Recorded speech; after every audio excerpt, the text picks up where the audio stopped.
성경 말씀을 제가 봉독하겠습니다. 출애굽기 12장 1절부터 14절 거룩하신 하나님의 말씀입니다. 여호와께서 애굽 땅에서 모세와 아론에게 일러 말씀하시되 이 달을 너희에게 달의 시작 곧 해의 첫 달이 되게 하고 너희는 이스라엘 온 회중에게 말하여 이르라.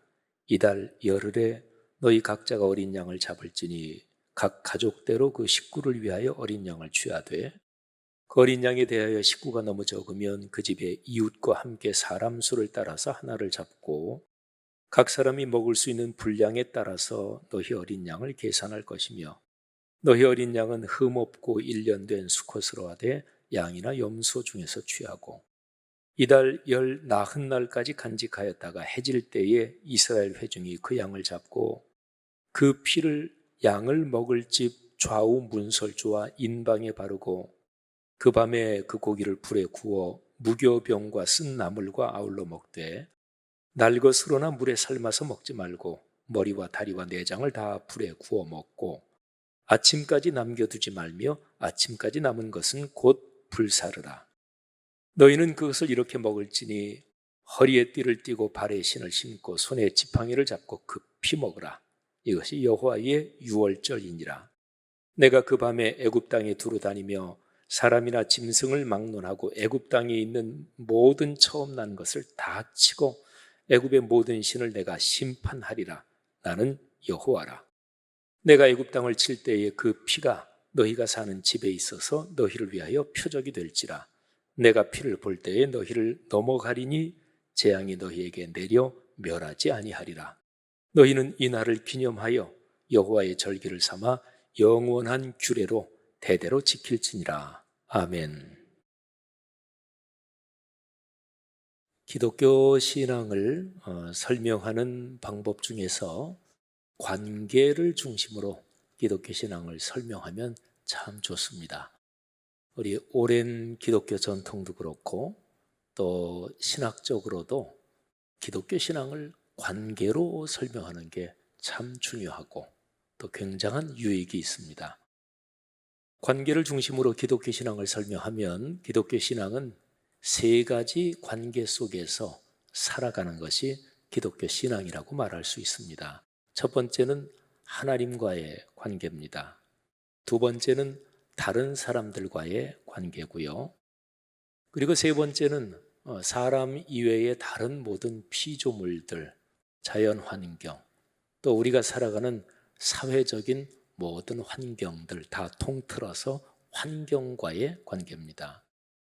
근데 이 셋 중에서 하나님과의 관계가 가장 근본이고 그리고 제일 중요합니다. 하나님과의 관계가 올바로 서느냐 여기에 따라서 이웃과 다른 타인과의 관계도 또 그렇게 되고요. 또는 다른 주변 모든 상황, 환경과의 관계도 그렇습니다. 하나님께서는 당신이 창조하신 이 피조 세계에서 타인과의 관계에 대해서는 서로 사랑하라 이렇게 말씀하셨거든요. 그러니까 하나님과의 관계가 제대로 그리고 올바르게 서 있는 사람은 다른 사람을 배려하며 사랑하며 삽니다. 그는 내가 섬기는 하나님의 뜻이 그거인 것을 분명히 알고 순종하니까. 또 모든 주변 자연 환경, 또 하나님이 주신 내 삶의 환경들, 이게 내 소유가 아니라 하나님이 잘 돌보라고 맡겨주시고 관리해야 할 것으로 그렇게 압니다. 그거는 하나님께서 그렇게 명령하셨고 하나님의 뜻이 담긴 성경에 그렇게 기록했거든요. 그래서 하나님과의 관계가 그렇게 올바로 서 있는 그리스도인은 자연 환경을 파괴하는 쪽으로 살지 않습니다. 요즘에 자연 환경 파괴가 너무 심하고 그래서 전 세계 기상기후가 완전히 다 엉켜서 기후위기가 대단히 심각하지요. 이런 상황에서 그리스도인은 마땅히 가능하면 이런저런 자원을 적게 쓰고 환경을 보호하며 살지요. 그냥 일반적인 세상 사람들의 삶의 품위로도 그냥 자원 마구 쓰는 사람은 품위가 없는 거죠. 그런데 우리 그리스도인은 하나님의 뜻이 이 세상 창조 환경을 보존하고 잘 돌보는 게 하나님의 뜻이다, 이렇게 믿으니까 이게 이제 훨씬 더 동기가 강력한 거지요. 자, 여러분 한번 생각해 보시죠. 하나님과의 관계가 깊고 또 원만하고 그 정도에 머물러서는 안 되겠죠. 하나님과의 관계가 아주 좋은 상태이십니까? 내 삶에 이런저런 어려운 일이 발생하고 내가 그것 때문에 힘겨울 때는 사실은 늘 이거를 묵상하면 참 좋습니다. 내가 하나님과의 관계가 지금 올바로 서 있나? 이거를 묵상하면 내 삶에 이런저런 문제가 하나님과의 관계가 정립되지 않은 것, 여기에서 비롯되는 것이 대부분입니다. 살면서 걱정, 두려움에 휩싸일 때가 있죠. 이것도 마찬가지입니다. 하나님과의 관계가 올바르게 서 있으면 하나님 그분이 만물의 주권자이시고 나를 사랑하셔서 당신의 독생자를 보내서 나를 구원하신, 그리고 지금 내 아버지이시고 나와 동행하신다, 이게 분명히 확신이 되면 그러면 사실은 두려울 것이 없는 거지요. 여러분, 하나님과의 관계 문제는 다른 말로 말하면 내가 인생길을 그리스도인으로 걸어가면서 권위의 문제입니다. 최고 권위의 문제. 어또는 이거를 보통 우리 기독교 신앙에서는 영적 권위 이렇게 표현합니다만은 거기에서 자칫 오해를 해서 영적 권위, 신앙적 권위, 근데 사회적 권위는 아니고 경제적 권위는 아니고 이러면 그거는 착각이지요. 보통 신앙에서 영적 이런 말을 붙이는 거는 모든 거를 거기에 다 포괄한 그런 표현이거든요. 그러니까 아무튼 내가 걸어가는 삶에서 내가 최고 권위, 궁극적인 권위로 생각하는 그것이 무엇인가? 신앙인은 마땅히 하나님의 뜻, 그리고 하나님과의 관계여야 마땅한 거 아니겠습니까? 그러니까 이 권위의 문제가 올바르게 서면 그러면 삶이 질서가 잡힙니다. 저는 오늘 설교 제목을 신앙의 공공성이라는 표현을 설교 제목에 넣었습니다. 제가 지금 권위의 문제 이렇게 얘기했는데 마땅히 순종할 권위에 순종하고 마땅히 따라야 할 그 권위를 따라가면 공공성이 바로 잡힙니다. 요즘에 우리 사회 또 전 세계적으로 삶이 많이 뒤숭숭하죠. 그래서 사회적으로 묻지마 범죄 이런 게 더 막 나타나고 그렇습니다. 그러니까 이런 거는 다른 말로 말하면 사회적인 공공성이 많이 약해지는 거예요. 편한 말로 말하면 사회적 질서가 이게 많이 무너지는 거잖아요. 사람 삶이 평안하려면 그 사람이 살고 있는 그 사회 또는 그 동네 여기에 사회적인 질서가 안정적이어야 되고 그리고 사회적 공공성이 잘 자리를 잡혀서 작동을 해야 합니다. 이게 안 되면 이게 사회가 불안한 거잖아요. 어디에 다니기도 괜히 무슨 일이 일어날까 겁나기도 하고 그런 거죠. 여러분, 공공성의 문제는 우리 사회 질서를 생각하면 얼른 머리에 들어오죠. 그런데 이 공공성의 문제는 사실은 기독교 신앙에서도 대단히 중요합니다. 우리가 이제 예배 드릴 때마다 공교회 이런 표현을 쓰잖아요. 사도신경 할 때마다 공교회 이런 표현을 쓰는데 이 공교회라는 말이 바로 그런 거예요. 그러니까 하나님 나라, 하나님 신앙적인 이 공공성을 얘기하는 거예요. 말씀드린 대로 이거는 가장 궁극적인 최고의 권위가 뭐냐? 거기에 따라서 공공성, 공공의 질서가 서는 거지요. 여러분, 오늘 성경 본문은 하나님께서 애굽의 마지막 10번째 재앙을 내리는 그런 장면입니다. 처음 난 것, 그러니까 바로의 아들부터, 바로는 애굽의 왕이고 살아있는 신이었습니다. 그런데 그 바로의 아들부터 종이나 노예의 장자, 그리고 가축이나 짐승의 첫 새끼까지 몽땅 하나님이 치시고 죽음의 재앙을 내리시는 거예요. 근데 이게 이제 하나님의 심판의 초점이 어디 있나? 그게 이제 오늘 말씀에 잘 나타나는데 12절 말씀에 보면 내가 그 밤에 애굽 땅에 두루 다니며 모든 첫 새끼들을 다 치는데 그러면서 말씀하기를 애굽의 모든 신을 내가 심판하리라. 그러니까 하나님께서 10번째 재앙의 아주 중요한 초점이 뭐냐면 바로 신이 아니다. 그냥 사람일 뿐이다. 그러니까 바로의 아들, 신적인 존재를 가진 그 바로 그 아들을 그냥 가축 짐승 새끼하고 똑같이 취급하는 거예요. 하나님의 굉장히 강력한 심판이지요. 그런데 이런 심판이 내리는 그 밤에 이제 하나님의 심판이 애굽 전역을 덮치는데, 그런데 하나님의 백성 이스라엘 사람의 집은 재앙이 덮치지 않도록 하나님께서 조치할 말씀을 주십니다. 오늘 성경 말씀 7절에 보면 어린 양 또는 염소를 잡아서 그 피를 이스라엘 백성이 사는 집 좌우 문설주와 인방에 발라라, 이렇게 말씀하셨습니다.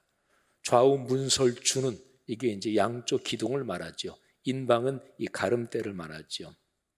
여기에 양의 피를 이렇게 바르라는 거예요. 그러면서 13절 말씀을 보면 내가 피를 볼 때에 너희를 넘어가리니 재앙이 너희에게 내려 멸하지 않을 것이다. 그러니까 하나님의 죽음의 심판이 애굽의 각 집에 들어가는 거예요. 근데 하나님이 딱 보실 때 어느 집 보니까 피가 이렇게 발라져 있어서 이 집은 내가 선택한 이스라엘 백성의 집이구나. 그래서 그 집 속으로 죽음의 재앙이 들어가지 않고 거기는 봐주고 넘어간다, 이제 그런 뜻이죠. 6월절의 월자가 넘는다, 봐주고 넘어간다, 이제 그런 넘을 월자예요. 여러분, 오늘 이 말씀을 이렇게 보면 하나님께서 이스라엘 백성에게 말씀하신, 지시하신 그 말씀을 정확하게 이해해야 합니다. 자, 양을 잡고 그 피를 문 여기에 발라라. 근데 그 피는 이스라엘 사람들이 보도록 그렇게 바른 게 아니에요. 하나님이 보셔야 되잖아요. 그러니까 집 안에 바른 게 아니라 집 밖에 이 문에다가 바른 거죠. 하나님께서 말씀하십니다. 내가 그 피를 보면 이게 표시구나. 그리고 넘어가겠다. 그러니까 하나님이 보시도록 바른 거예요. 자, 그러면 한번 상상을 해보면 그 무시무시한 밤, 무서운 죽음의 재앙이 애굽 전역을 덮치는 그 밤에 이스라엘 백성 중에서 한 두 집을 한번 상상을 해보십시다. 무서웠을 거 아니겠어요, 그죠? 한 집은 그 집안 사람들 전부 다가 막 두려움에 떨고 있습니다. 양의 피는 하나님이 모세를 통해서 지시한 대로 물론 발라놨고 아마도 다른 집보다 피를 더 진하게 많이 발랐을 거예요. 두려움이 있으니까. 그런데 그 집 말고 다른 한 집은, 그 집도 물론 이스라엘 백성의 집이니까 피를 발랐고, 근데 그 집 사람들은 두려움이 없었어요.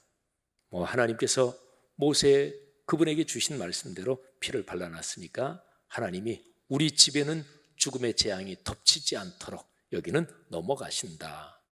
그래서 양고기를 먹으면서 드디어 이 밤이 지나면 애굽의 종살이에서 해방된다. 그리고 하나님이 우리 민족에게 약속하신 젖과 꿀이 흐르는 축복의 땅 가나안 땅으로 출발한다. 이것 때문에 설렘과 기쁨으로 그 밤을 보냈습니다. 여러분, 그 밤에 두 집 다 죽음의 재앙은 덮치지 않았겠죠. 문제는 바로 피를 발랐느냐? 그게 하나님이 주신 말씀이니까. 하나님의 말씀을 정확하게 읽고 묵상하고 그 말씀을 신뢰하면서 꽉 붙잡는 게 중요합니다. 그런데 첫 번째 집, 두렵고 막 불안하고 그런 집은 밤새 얼마나 힘들었겠어요. 자, 그런데 여기서 중요한 게 있습니다. 오늘 여기 6월절 사건 여기에서 구원을 받느냐 아니면 죽음의 재앙을 당하느냐, 이거는 그 집안에 있는 사람의 감정, 기분에 달린 게 아니다 하는 것이죠. 그 사람들이 얼마나 확신을 가지고 있었느냐, 또는 믿음이 없어서 두려워 떨고 있었느냐, 그러면 너희는 구원받지 못한다. 이게 아니에요. 하나님께서 말씀을 주실 때 양의 피를 내가 보도록 발라놓으면 그 집은 넘어간다. 만일에 하나님께서 말씀을 주시면서 자, 첫째 양의 피를 발라라. 그 다음에 두 번째 두려워하면 안 된다. 두려워하면 죽음의 재앙이 들어간다. 그렇게 첫째, 둘째 이렇게 말씀해 주셨다면 그러면 첫 번째 집은 구원을 받지 못하겠죠. 그런데 하나님께서 모세에게 주신 말씀은 7절에 보면 명확하게 딱 한 가지였습니다. 그 피를 양을 먹을 집 좌우 문설주와 인방에 바르고, 하나님께서 이스라엘 백성을 그렇게 넘어가시고 끌어안으시고 구원해 주셨어요.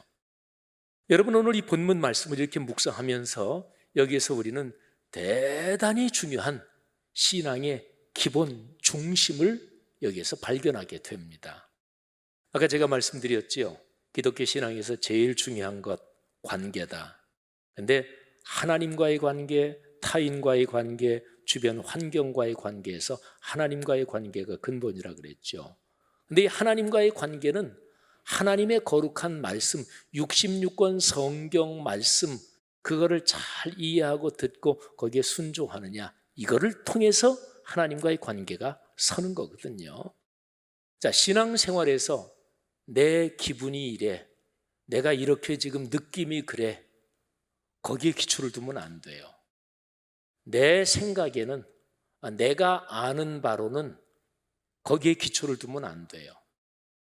내가 이런 거를 원해, 나는 이런 거 하고 싶어, 거기에 근거를 두면 안 돼요. 제가 두 가지씩을 표현했는데 정교하게 제가 표현한 거예요. 첫 번째, 내가 지금 이렇게 느껴, 내 기분이 이래, 이게 감정이잖아요, 그렇죠? 그 다음에 내 생각, 내가 알기로는 내 지식, 내 지성이죠. 세 번째, 내가 원하는 건 이거야, 나 이거 하고 싶어, 내 의지지요. 사람을 인격적인 존재라고 얘기할 때 그거는 세 요소가 그 안에 들어있는 걸 말합니다. 지성, 감성, 의지 세 개예요. 신앙이 무엇입니까? 내 감정대로 하는 게 신앙일까요? 아니지요. 내 지식, 내 이해력대로 하는 거? 그것도 아닙니다. 의지도 당연히 아니고요. 신앙은 하나님의 뜻이 무엇인지 그거를 알고 하나님의 소원이 무엇이고 그리고 어떨 때 하나님이 기뻐하시는지 하나님의 지성, 감성, 의지, 인격적인 하나님 그분에게 순종하는 것, 그게 신앙이지요. 그러니까 교회 생활은 신앙생활에서 훈련의 마당이에요. 그러니까 이제 좋은 비유는 아니지만 군인들 이런 걸로 비유한다면 여기가 훈련소란 말이에요. 여기서 훈련을 잘 받고 그 다음에 가정에 가서 말씀대로 살면서 복을 받고 또 사회생활하고 인생길을 걸으면서 거기에서 말씀대로 살면서 복을 받는 거죠. 교회 공동체에서 훈련해야 될 제일 중요한 것은 하나님의 뜻이 무엇인가, 여기에 순종하는 것입니다. 예수 그리스도 그분께서 우리처럼 똑같은 인간의 몸을 입고 이 땅에 오셔서 사역을 하시면서 맨 마지막에 십자가 그 사역을 바로 코앞에 놓고 그분이 그게 너무너무 부담되니까 하나님, 제 생각에는 이게 부담스럽습니다. 제가 이것 때문에 너무나 힘듭니다. 그러니까 그분의 이해력 또 그분의 감정으로 너무나 부담되는 거예요. 그러면서 예수 그리스도께서 당신의 의지, 당신이 뭐를 원한다 이 얘기도 하셔요. 아버지, 만일에 가능하다면 이 십자가를 제가 짐으로써 아버지의 구원을 이루는 것, 요 십자가의 길 말고 다른 방법으로 좀 하시면 안 되겠습니까? 그러니까 예수님은 지성, 감성, 의지로 당신 자신의 상황을 가지고 있었어요. 근데 그걸 하나님 아버지 앞에 그냥 있는 그대로 솔직하게 말씀드렸지요. 그런데 맨 마지막에는 이렇게 결론을 내리십니다. 아버지, 그렇지만 제 뜻대로 말고 아버지의 뜻대로, 아버지의 섭리대로 그렇게 하십시오. 제가 여기에 순종하겠습니다. 교회를 오래 다니면서도 신앙의 성숙이 없는 사람은 왜 그럴까요?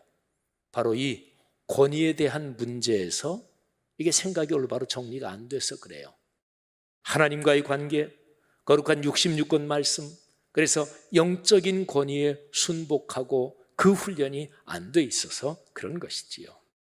사랑하신 여러분, 신앙에서 공공성이 참 중요합니다. 이 공공성은 하나님의 나라, 예수 그리스도의 복음과 연관이 됩니다. 그러니까 내 느낌, 사람의 판단, 사람의 소원이 아니라 하나님께서 원하시는 하나님의 뜻이 무엇이고 어떨 때 하나님이 기뻐하시고 하나님의 가르침이 무엇인지 거기를 따라가는 것, 이게 바로 신앙의 핵심적인 것이지요. 여러분, 그럴 때 비로소 우리는 하나님께 영광을 돌릴 수 있습니다. 우리가 신앙생활하면서 굉장히 많이 듣는 표현이 있잖아요. 또 우리가 그렇게 쓰기도 하고, 하나님께 영광을 올립니다. 여러분, 살아가시면서 어떨 때 너무너무 기쁘고 막 삶이 찬란하고 이럴 때 있지요. 그게 바로 영광이라는 그 상태예요. 예를 들어서 어느 날 아침에 일어났는데 갑자기 내가 또 눈을 떴구나. 내가 들숨날숨 숨을 쉬는 게 이게 축복이고 기적이지. 그리고 이렇게 보니까 어느 틈에 가을이 진짜 창문 밖에 와 있고 창문을 여니까 가을이 쑥 들어오는 거예요. 감사하다. 내가 오늘 살아가는 게 이게 축복이고 이게 기적이지. 그 사람은 삶의 환희, 삶의 영광을 체험하고 있는 거예요. 자, 그런데 어느 때 그런 느낌, 어느 때 그런 상황을 체험하십니까? 내 속에서 감사가 있고 기쁨이 있을 때예요. 예를 들어서 속에 신경질이 가득하고 또는 막 걱정이 막 뼈를 썩이는 것처럼, 그럴 때 제 아무리 좋은 경치, 제 아무리 좋은 걸 봐도 별로 감동이 없잖아요. 사랑하신 여러분, 하나님과의 관계가 올바로 설 때, 말씀에 대한 관계가 올바로 설 때, 그때 우리의 삶은 하나님의 시선으로 세상을 바라봅니다. 창세기 1장 31절에서 하나님께서 세상을 창조하시고 뭐라고 그러셨어요? 참 보기 좋다. 멋진 세상이다. 성도 여러분들이요, 하나님과의 관계가 여러분의 삶에서 더 깊어지고 아름다워지시기를 주님의 이름으로 축원합니다. 그래서 여러분의 삶에서 신앙의 공공성이 품위 있게 잘 서고, 그래서 하나님께 영광을 돌리고 하나님이 영광을 받으시는 그 찬란하고 그 대단한 환희, 그게 여러분의 삶에 가득하기를 주님의 이름으로 축원합니다. 우리가 잘 아는 찬송이 있잖아요. 주 하나님 지으신 모든 세계 내 마음속에 그리워볼 때, 이 찬송을 감격으로 부를 수 있는 사람은 바로 하나님과의 관계, 신앙의 공공성이 올바로 서 있는 사람이에요. 3절에 보면 주 하나님 독생자 예수 아낌없이 우리를 위해 보내주셨네. 이 찬송을 할 때 하나님, 주님이 최고의 권위이심을 제가 믿습니다. 주님의 뜻이 담긴 거룩한 말씀, 성경 말씀 묵상하며 제가 순종하며 걸어갑니다. 그런 사람의 삶의 걸음걸음에는 하나님의 영광이 가득한 줄 믿습니다. 우리 모두의 삶이 그렇게 되기를 주의 이름으로 축원합니다.